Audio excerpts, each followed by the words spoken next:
नमः पार्वती पतये हर हर महादेव। सभी को नमस्कार। आज एक नई पहल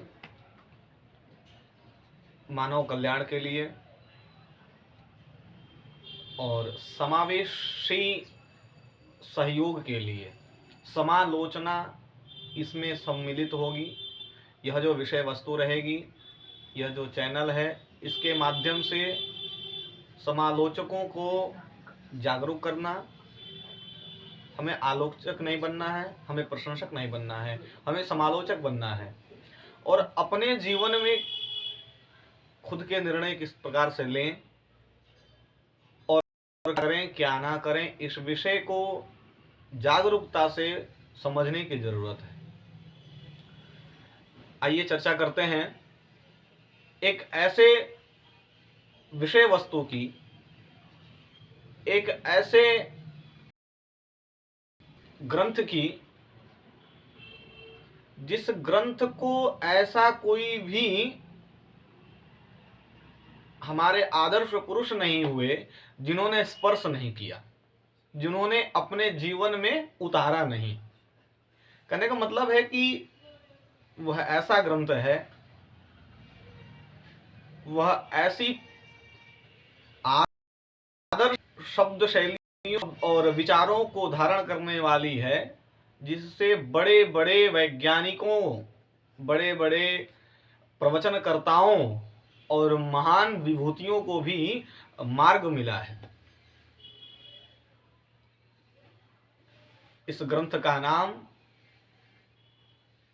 श्रीमद् भगवत गीता है। बहुत सारे लोग इस ग्रंथ का नाम ही नहीं जानते हैं। भागवत गीता श्रीमद् भगवत गीता है और गीता एक ग्रंथ है। इसका प्रमाण मैं आपको दे रहा हूं क्योंकि बहुत सारे लोग मानते हैं कि गीता एक ग्रंथ नहीं है, कहीं से उद्धृत है। उद्धृत है, यह सत्य है कि महाभारत से लिया गया है, लेकिन यह एक ग्रंथ के रूप में प्रणीत हुआ, एक अलग शास्त्र के रूप में प्रणीत हुआ है। जैसे कि इसका छोटा सा वृतांत आता है कि जब नारद जी इस पृथ्वी लोक में, भागवत का यह दृष्टांत है, हमको वहीं से समझना चाहिए क्योंकि दृष्टांत क्या होता है, दृष्टांत विषय वस्तु को और स्पष्ट करने में सहायक बनते हैं, उसी को दृष्टांत कहते हैं। तो नारद जी जब मृत्यु लोक में मानव कल्याण के लिए जब भ्रमण कर रहे थे तो उन्होंने देखा आगे चल के कि भक्ति महारानी बहुत दुखी हैं अपने ज्ञान वैराग्य के पुत्रों की स्थिति को देख करके। तो वो क्या करते हैं, यद्यपि नारद जी को संपूर्ण शास्त्र का ज्ञान है, लेकिन गीता पाठम मुहुर्मुहु, महाभारत का पाठ नहीं करते हैं, वो वेद का पाठ नहीं करते हैं बार बार, लेकिन गीता पाठम मुहुर्मुहु, वो बार बार गीता का पाठ करते हैं। क्यों? क्योंकि गीता सुगीता कर्तव्या किमन्य शास्त्र विस्तार, अन्य शास्त्र के विस्तार की आवश्यकता ही नहीं है। सिर्फ नोबेल, अनेक नोबेल पुरस्कार जिस पर लुभाए जा सकते हैं, ऐसी श्रीमद् भगवत गीता का अनुसरण करें, आप आचरण करें, अपने जीवन में उसे उतारें। तो नारद जी भी गीता पाठम मुहुर्मुहु, बार बार गीता के पाठ को करते हैं। इसलिए गीता हमारे जीवन में एक अभिन्न अंग है, क्योंकि कहा गया है कि यदि आपको, मैंने जैसे आपको बताया कि किसी भी चीज को अगर निश्चित स्थिति पर पहुंचनी है तो गीता का अवलोकन करिए। मैं स्वयं का अनुभव बता रहा हूं। मैं गीता का अध्ययन अपने परम पूज्य प्रातः स्मरणीय गुरुदेव श्री स्वामी कुरेशाचार्य जी से मैंने अध्ययन किया और उनकी कृपा से गीता जी को मैंने अपने जीवन में इस तरह से किया कि जब मैं उस समय, तो मैं बताऊं कि जब मैं अध्ययन की अवस्था में था उनके पास, उनकी कृपा की छाया में, तो गीता इस तरह से हमें स्मरण रहती थी कि जब हम सोते थे तो उनके पैर दबाते दबाते गीता का उनको जो है पाठ सुना दिया करते थे। आज भी स्मरण है। तो मैंने सोचा कि लोगों को बताया जाए। बहुत सारे लोग गीता के बारे में बताते हैं, लेकिन बहुत सारी विषय वस्तु बहुत स्पष्ट नहीं हो पाती, जिससे लोग नहीं जान पाते हैं कि गीता का अध्ययन क्यों किया जाए, गीता का अनुसरण क्यों किया जाए। मैं आपको बता दूं कि आज के मॉडल के युग में गीता कितनी उपयोगिता है इसकी, यह भी आपको जानना चाहिए। जैसे गीता के ही एक उदाहरण को ले लीजिए। आज के समय में एक हर व्यक्ति को ऐसे व्यक्ति की जरूरत है जो उसको हर समय उत्साहित करे, हर समय एक मन में जो है ऐसा भाव उत्पन्न कर दे कि वो अपने कार्य करने के प्रति दृढ़ निश्चयी हो जाए, उसको एकदम पूर्ण रूप से उसका मनोबल को बढ़ा दे, आत्मबल को बढ़ाने वाला व्यक्ति चाहिए। और वो हमें गीता में अर्जुन और भगवान कृष्ण के उन उपदेश और संवाद,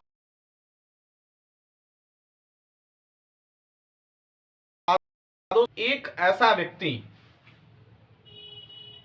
शायद उसने भी कभी सोचा नहीं होगा कि उसे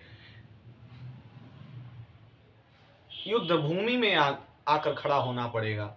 एक ऐसा व्यक्ति जो युद्ध भूमि में खड़ा है और युद्ध भूमि में खड़ा होकर के वो कल्पना कर रहा है। मैं आपको एक छोटे सा ये उदाहरण दे रहा हूं। वो कल्पना कर रहा है और वो देखता है, तो वो पूछता है अपने उस सारथी से, जिसे हम भगवान कहते हैं, तो वो उनसे पूछता है केशव से कि जरा मैं ये जानना चाहता हूं, क्योंकि किसी भी विषय वस्तु को करने से पहले उसके 4 प्रयोजन होते हैं, अनुबंध चतुष्टय उसको बोलते हैं। तो वो कहा कि मैं ये जानना चाहता हूं कि भाई ये युद्ध किसके लिए लड़ा जा रहा है और इस युद्ध को लड़ने के लिए अधिकारी कौन कौन है। तो इस प्रकार से उन्हें 4 चतुष्टय का अर्जुन ने भगवान केशव से पूछा वहां पर। तो भगवान केशव ने बताया, अर्जुन ने पहले बोला कि हे केशव, जरा जो मेरे रथ हैं उन रथों को आप सेनयोर उभयोर स्थापयमेच्युत, सेनाओं के बीच में स्थापित करिए, ले जाइए। वहां पे भगवान जब ले जाते हैं तो अर्जुन क्या देखते हैं कि तत्रा पश्यत स्थितान पार्थान पितृनथ पितामहान आचार्यान मातुलान भ्रातृन पुत्रान पौत्रान सखिंस्तथा।